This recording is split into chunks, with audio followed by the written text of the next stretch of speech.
आए युवा और युवा भारत अभियान के थ्रू कैसे लोगों को जागरूक करेंगे? कैसे युवा आपसे जुड़े? ज़रा आप बता दें ताकि जो दर्शक हमें देख रहे हैं, उन्हें आसानी हो आपसे जुड़ने में। देखिए मेरा सीधा-सा ये मकसद है कि जो जनता से जुड़े मुद्दे हैं, जो जी। युवा से जुड़े मुद्दे हैं, उस पे युवाओं को बहुत सक्रियता के साथ, बहुत गंभीरता के साथ भाग लेना चाहिए। कारण क्या है, ये देश किसी व्यक्ति का नहीं है, ये देश हम सबका है और हमारी सबकी एक बराबर की ज़िम्मेदारी बनती है हुँ, कि हुँ, हम हुँ। इस चीज़ को आगे कैसे ले जाते हैं। अगर हम उस चीज़ को आगे नहीं ले जा पा रहे हैं, तो ये हमारी ज़िम्मेदारी है क्योंकि हम किसी को आरोप प्रत्यारोप में जाकर के ये हुँ। ज़िम्मेदारी से अपने आप को नहीं भाग सकते हैं। और ख़ास करके जब भारत की बात हो रही है तो युवा की बात होती है क्योंकि इस देश की सबसे ज़्यादा जनसंख्या युवा की है। आज हम रोज़गार की बात करते हैं, हुँ। आज हम महँगाई की बात करते हैं, तो ये रोज़गार और महँगाई किस का सबसे ज़्यादा प्रभाव किस पे पड़ता है?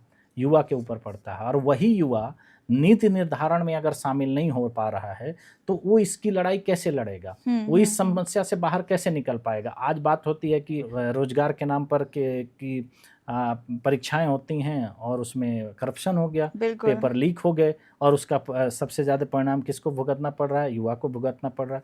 तो उस पे आगे क्या हो रहा है? हुँ, उस पे आगे हुँ। कुछ नया चीज़ हो रहा है? नहीं हो रहा है। नहीं। क्योंकि जो लोग पहले से बैठे हैं, जैसे एक एग्ज़ाम्पल के तौर पे आप बताइए कोई भारत का ऐसा नेता है जिसका लड़का नौकरी के लिए संघर्ष करता आपको दिखा है? तो मैंने तो जब नहीं पढ़ा तो आज तक। जब वो नहीं कर रहे हैं, जो फीलिंग नहीं है, अगर मुझे कोई समस्या है तो उसको मैं फ़ील कर सकता हूँ और उसके समाधान की दिशा में मैं काम कर सकता हूँ। जब संसद में बैठे लोग जो नीतियाँ बना रहे हैं, वो ये फ़ील ही नहीं कर पा रहे हैं, ऐसी स्थितियाँ हैं, तो उसके बारे में कैसे सोचेंगे? वो हुँ। फ़ील नहीं हो कर पा रहा है, जब इसीलिए आम आदमी का वहाँ पहुँचना ज़रूरी है। एक और मैं एग्ज़ाम्पल के तहत आपको बताना चाहूँगा कि आपने देखा होगा केवल राजनीति एक ऐसा क्षेत्र है जिसमें हर फील्ड का आदमी आना चाहता है और आता है। हुँ।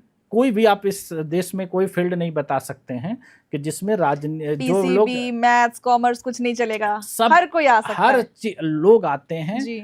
और हर आदमी आकर के अपने इच्छानुसार तो क्या राजनीति डस्टबिन है कि आप कहीं से भी कोई भी कूड़ा कचरा उठा करके उसमें डाल देंगे?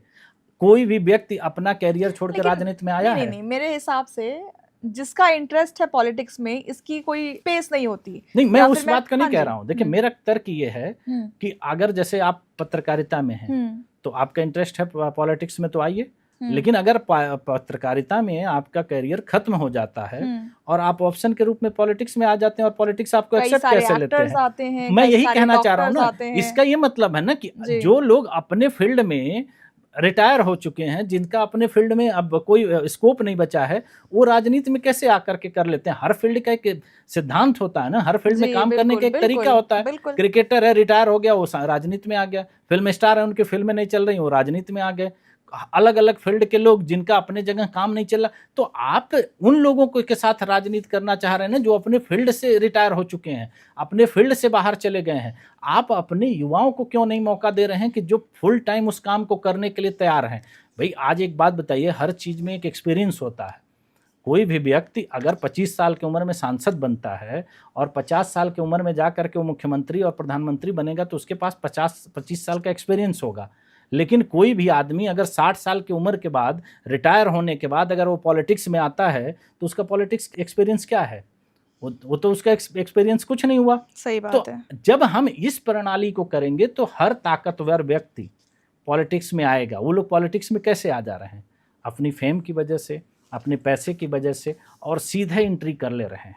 तो वो उनकी सोच एक आम आदमी की सोच नहीं हो सकती है। बिल्कुल। उनकी सोच उस स्ट्रगल करते हुए युवा की तरह नहीं हो सकती है कि जो एक एग्ज़ाम के पेपर देने के लिए कितने पैसे किस जुगाड़ से करता है और वो कैंसल हो जाता है। तो जब तक हम इन विचारों के साथ आगे नहीं बढ़ेंगे कि उन युवाओं की आवाज़ वहाँ जानी चाहिए, उनके बीच का आदमी जाना चाहिए। भारत में इसीलिए तो आप एक एजुकेशन को मैंडेटरी नहीं किया गया है चुनाव लड़ने के लिए। कारण क्या है कि लोग जो गरीब थे, जो किसान थे, अनपढ़ थे, वो नहीं जा पाते तो उनका प्रतिनिधित्व नहीं हो पाता। इसीलिए उस चीज़ को नहीं रखा गया था और आज वही चीज़ हो रही है।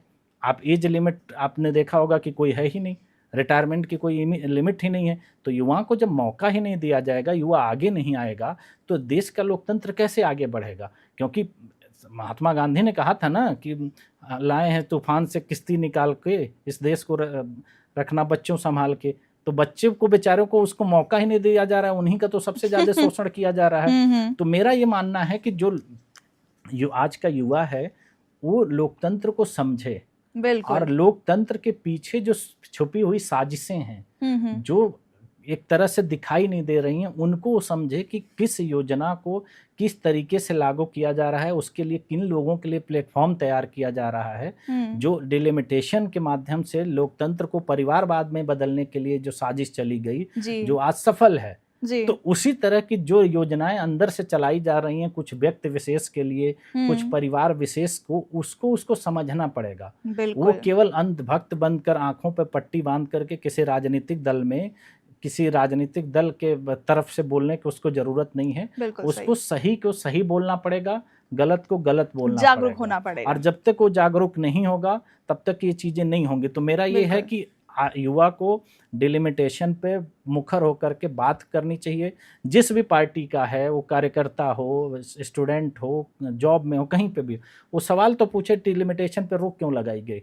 जब वो सवाल पूछेगा तो उसके तर्कों से उसको पता चल जाएगा कि हमारा लोकतंत्र 50 साल पहले किस तरीके का था और इन 50 सालों में हमने अपने लोकतंत्र को किस तरीके से बनाया है। तो आज का युवा बहुत तेज है, टेक्नोलॉजी से जुड़ा हुआ है, वो बहुत जल्दी इन चीज़ों को पकड़ लेगा कि इसके पीछे क्या साजिश थी और इसके होने के बाद देश किस तरह से बदल करके आगे आएगा। बिल्कुल।